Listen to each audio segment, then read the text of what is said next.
साथियों, UP PCS को लेके काफ़ी सारे आज अपडेट्स निकल के आए हैं, जैसे कि सुप्रीम कोर्ट का जजमेंट हो गया, महाआंदोलन एक बहुत बड़े आंदोलन में कन्वर्ट होने जा रहा है, कहीं न कहीं उसमें मास लेवल पे सपोर्ट मिल रहा है। और रही बात हमारी तैयारी क्या है एग्ज़ाम को लेके, हमारी तैयारी क्या है आंदोलन को लेके और बहुत सारी चीज़ें, इन सब सारी चीज़ों पे हम छोटी-सी चर्चा करेंगे। बहुत छोटा वीडियो रहने वाला है, मुश्किल से 5-6 मिनट का। उससे पहले एक छोटी-सी रिक्वेस्ट, अगर आप इस चैनल पे नए हो, तो प्लीज़ चैनल को सब्सक्राइब कर दीजिए, वीडियो को लाइक कर दीजिए, ये मेरे लिए एक मोटिवेशन का काम होता है।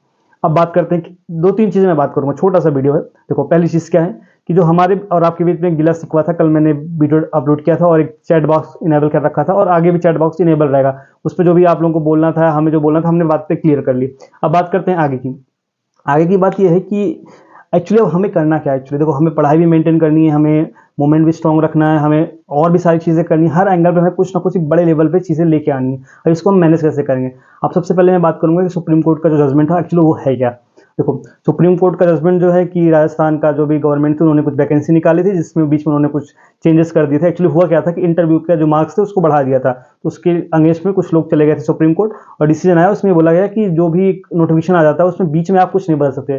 फॉर लाइक कि कोई मैच चल रहा है, अब मैच में तुम्हें लगे कि जैसे फॉर एग्जाम्पल कोई टेस्ट मैच चल रहा है, टेस्ट मैच में लगे अरे यार मैंने तो स्पिनर 3 स्पिनर खिला रखे थे, बट फील्ड तो मतलब पिच जो है वो तो फास्ट बॉलर के लिए, तुम सोचो अश्विन को बिठा के तुम बुमराह को खिला लो, ऐसा नहीं होता ना। अब एक बार तो टीम आपने डिसाइड कर लिया, टॉस हो गया, मैच स्टार्ट हो गया, तो अब जो भी आपने जो भी फील्ड ले रखा है, जो भी प्लेयर आपके पास है, उन्हीं से आपको मैच खेलना पड़ेगा, चाहे उनको स्पिन आती हो ना आती हो या फास्ट आता हो ना आता हो। वैसे चीज़ है इसमें। अब एक बार नोटिफिकेशन आ गया, उसमें एलिजिबिलिटी क्राइटेरिया डिसाइड हो गई, सब सारी चीज़ डिसाइड हो गई, तो अब उसमें आप कुछ ऊपर नीचे नहीं कर सकते कि आप इंटरव्यू के मार्क्स बढ़ा दो, मेंस से मार्क्स कम कर दो, ऐसा कुछ नहीं होता। ये डिसीजन आया, ये कहीं ना कहीं एक अच्छा डिसीजन है हम सब के लिए। कहीं ना कहीं जो हम लोग प्रोटेस्ट कर रहे हैं, इस प्रोटेस्ट में एक बूस्टअप का काम करेगा। कहीं ना कहीं जब से ये डिसीजन आया है, सब लोग काफ़ी एनर्जेटिक हैं और एक कॉन्फिडेंस डेवलप हो रहा है लोगों को कि नहीं, हम एक दिन में एग्जाम करवा लेंगे, नॉर्मेशन को खत्म कर देंगे, अब चीज़ें हमारे पक्ष में जा रही हैं। अब जैसे मैंने कल और परसों लगातार आपको बोला था कि धैर्य मत खोइए, पेशेंस नीड्स पेशेंस। इस समय सबसे ज़्यादा आपको ज़रूरत है, आपको सिखाया जाता है पेशेंस, परसिवरेंस एंड डेडिकेशन, इन तीनों की ज़रूरत है आज आपको। आपको सबसे ज़्यादा ज़रूरत है अपने आप पे भरोसा रखना, धैर्य रखना, जो चीज़ें आपको बताई गई उन पे भरोसा रखना। आयोग ने धोखा दिया, हम सबको पता है, बट अब इस चीज़ से उबरना है, आपस में लड़ने की बात नहीं है, अब हमें आगे बढ़ना है, हम सब एकजुट होना है। अब देख लो, कल से लगातार मीडिया पे कवरेज मिल रहा है, एक बहुत बड़ा मूवमेंट बनता जा रहा है यार। अब जितना इमेजिन नहीं कर सकते ना, उससे कहीं ज़्यादा तेज़ी से हो रहा है। आने वाले, आज तो 7 तारीख है, 6 तारीख को देखा, 7 तारीख, 8, 9, 10, 3 दिन और बचे। 11 तारीख को तो बहुत बड़ा मूवमेंट बन सकता है, लोग घर से वापस आ जाएंगे, छुट्टियाँ खत्म हो जाएंगी, काफ़ी कुछ बड़ा होने वाला है। इस चीज़ को आप समझने की कोशिश करो। तो भरोसा रखो, जो भी लोग इस मूवमेंट को, प्रोटेस्ट को लीड कर रहे हैं, उन पे भरोसा रखो। और जो जजमेंट आया, देखो इन चीज़ में आपको क्लियर बता देना, हम या फिर कोई भी नहीं चाहता कि भर्ती जो है कोर्ट में लटक जाए। हम लोग चाहते हैं एग्जाम जितनी जल्दी से जल्दी हो जाए उतना अच्छा हमारे लिए। एग्जाम एक दिन में हो, एक शिफ्ट में हो, नो नॉर्मलाइजेशन, और जल्दी से जल्दी हो जाए एग्जाम, ये बेसिक रिक्वायरमेंट हम सब लोग की डिमांड है। हम नहीं चाहते कि कोर्ट भर्ती में, मतलब कोर्ट में चला जाए केस, भर्ती अटक जाए। 2009 का केस था वो, अब जाके जजमेंट आया 2024 में, 15 साल बाद। सोचो कितना बड़ा समस्या है। बट कुछ लोग हैं इलाहाबाद में, उन्होंने बिप जो है डाल दिया है कोर्ट में, रेड पिटीशन डाल रखा है कोर्ट में।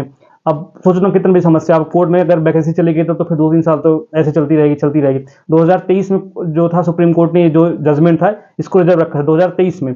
आज 2024 जो है खत्म हो रहा है, नवंबर, 7 नवंबर, 1.5 साल बाद जो है इन्होंने इस पर जजमेंट सुनाया। सोचो, रिजर्व 1.5 साल पहले कर रखा था। तो अगर ये पीसीएस की वैकेंसी कोर्ट में चली जाएगी तो बड़ा समस्या बन जाए। ये आयोग को भी समझना चाहिए, सरकार को भी समझना चाहिए और हम लोग को भी समझना चाहिए। इसलिए कोर्ट कचहरी का चक्कर किसी को नहीं पालना, सब लोग शांतिपूर्ण तरीके से आंदोलन करेंगे। और कहीं ना कहीं अब सरकार को भी समझ जाना चाहिए कि कहीं ना कहीं वैकेंसी कोर्ट में जा रही है, इसलिए चुपचाप इनको जो डेट है फिर से रिवाइज करना चाहिए, एग्जाम की डेट एक करनी चाहिए। क्योंकि हम लोग लगातार बीच में बात भी कर रहे थे, हम लोग इसी बेसिस पे बोल रहे थे कि एक दिन में एग्जाम हो पाना दिसंबर में पॉसिबल नहीं, एग्जाम मार्च अप्रैल में जा सकते। लगातार हम लोग यही बात कर रहे थे, बट इन्होंने सबको सरप्राइज दिया, बट विदाउट प्रिपरेशन सरप्राइज दिया, तो अब लोग भुक्तभोगी होंगे। कहीं ना कहीं हम सारे लोग जो है बड़े मूवमेंट की तैयारी कर रहे हैं और जो है वो आपको दिख जाएगा 11 नवंबर 11 बजे यूपीपीएससी गेट के सामने। अब रही दूसरी बात कि देखो, इस चीज़ को ध्यान रखना कि आपको इस जो मूवमेंट चल रहा है, कहीं ना कहीं आपको बहुत ज़्यादा डिस्ट्रक्शन हो रहा है, बट इस सिचुएशन में आपको बहुत ज़्यादा उत्साहित नहीं होना है, बहुत ज़्यादा हतोत्साहित नहीं होना है। आपको इसमें ना सबसे ज़्यादा पेशेंस की जरूरत, धैर्य की जरूरत है। आपको पढ़ना भी है, 10 घंटा डेली पढ़ना भी है, आपको पढ़ना जरूरी है। क्योंकि कल को कुछ भी होता है, जो भी डिसीजन आता है, आपके पास ये ना रहे कि मैंने पढ़ा नहीं, मेरा समय बर्बाद हो गया। लगातार मैं कमेंट पढ़ रहा था, लोगों को तक सर आपने 10 दिन बर्बाद कर दिया, आपने ऐसा बोला कि हमने पढ़ाई छोड़ दिया। आपको पढ़ाई नहीं छोड़नी भाई, किसी को नहीं पढ़ाई छोड़नी। आप प्रीलिम्स पढ़ो, मेंस पढ़ो, जो आपकी मर्जी, जो भी पढ़ो। हमने वैसे फिलहाल जब मैं इतना तो कर ही सकता हूँ, कम से कम जितना मेरी क्षमता है।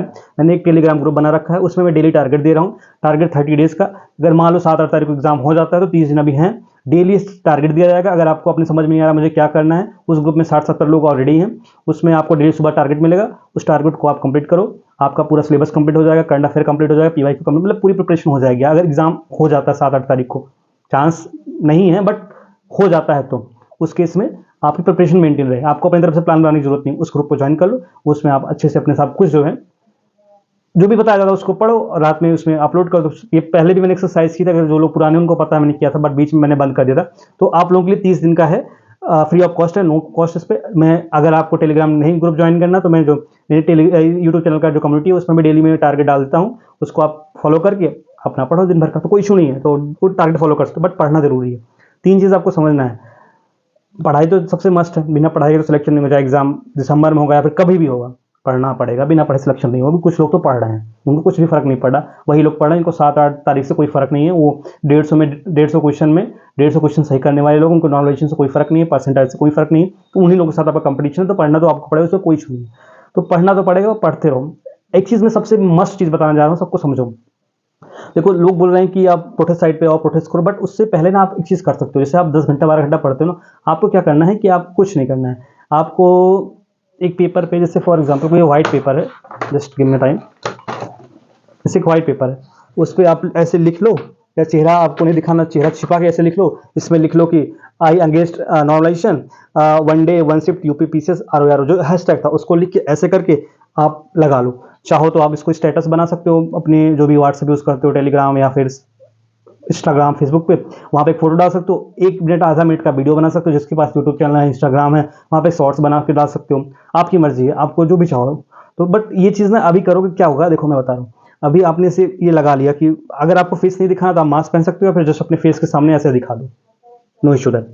तो मतलब आपका फेस, आपको आप कॉन्फिडेंशियल रखना चाहते हो अपनी फेस जो भी है, तो आप फेस उस पर इतना लिखा रहना चाहिए कि मतलब UPPCS_RORO_1 डे 1 शिफ्ट, ये होना चाहिए। या फिर आई अगेंस्ट नॉर्मलाइजेशन, या फिर अनफेयर नॉर्मलाइजेशन करके, ये 3-4 चीज़ें जो भी आप अपना लिख के उसको लगा दो और वीडियो बना लो। तो मतलब स्टेटस या फिर अपना डीपी बना लो सब कुछ। तो उससे क्या होगा ना कि आपके जो आसपास के लोग हैं, रिलेटिव्स हैं, वो लोग उस चीज़ से भी अवेयर होगा। आज मैं बहुत सारे लोगों से मिला जिनको कुछ फ़र्क ही नहीं पड़ता था कि एक्चुअली ये क्या चीज़ है, वो लोग भी, उनको पता चल गया कि यार देखो एक बड़ा मूवमेंट हो रहा है, एक बड़ा नॉर्मलाइजेशन के अगेंस्ट मूवमेंट हो रहा है। तो ये बहुत तेज़ी से वायरल हो रहा है, लोग मीडिया कवरेज में लगे थे, महा आंदोलन हो रहा है। उसमें आप जितना पार्टिसिपेट कर सकते हो करो, मेरे से जितना हो सकेगा मैं अपने लेवल पे बेस्ट करूँगा। चाहे आप लोगों की हेल्प करना होगा, चाहे वहाँ प्रोटेस्ट साइड पे आने के बाद भी, हर जगह मैं अपने लेवल पे बेस्ट करूँगा।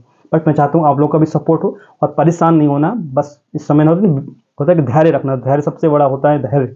You have to maintain your patience that time. मैंने बोला था ना, फॉर्च्यून फेवर्स ब्रेव, आज वही हुआ। सुप्रीम कोर्ट का जजमेंट आ गया, कहीं ना कहीं हमारे पक्ष में ही है। बट हम लोग नहीं चाहते ना कोर्ट लटक जाए, वैकेंसी, ये सब सारी चीज़ें कोर्ट का सही नहीं चाहते। हम लोग सीधा चाहते हैं डेटा आ जाए अपने को, कोई फर्क नहीं पड़ता अपने को। सिंपल सी चीज़ है, इस चीज़ को ध्यान में रखो। और जो मैंने आपको बताया, एक छोटा सा वीडियो बना सकते हो 30 मिनट या 1 मिनट का, जो भी अपनी बात रख सकते हो और उसको स्टेटस डाल सकते हो, व्हाट्सअप जो भी तरीका है, या फिर एक फोटो खींच के, अगर आपको फेस नहीं दिखाना तो फेस के सामने अपना एक पेपर पकड़ के उस पर लिख दो वही जो मैंने आपको बताया टैगलाइन, उस चीज़ पे ये एक्सरसाइज कर सकते हो। हर लोग करोगे तो आपके रिलेटिव सब लोग को जानेंगे भाई कुछ मुद्दा, बड़ा मुद्दा है नॉर्मलाइजेशन। तो जब जो भी सारी चीज़ें, उस पर उसका इम्पैक्ट पड़ेगा सारी चीज़ों का, ठीक है। और बाकी पढ़ते हो, सबसे मस्ट है, पढ़ना जरूरी है। और बाकी मैं कोई भी इशू होता है आप कमेंट बॉक्स में बोल सकते हो, इनेबल्ड है, कोई इशू नहीं। हम लोग आपके साथ में, सपोर्ट में, जो भी हम 2 दिन में एग्जाम नहीं होने देंगे, बस सिंपल सा फंडा है। आई होप जो भी कुछ मिल सके। Thank you so much.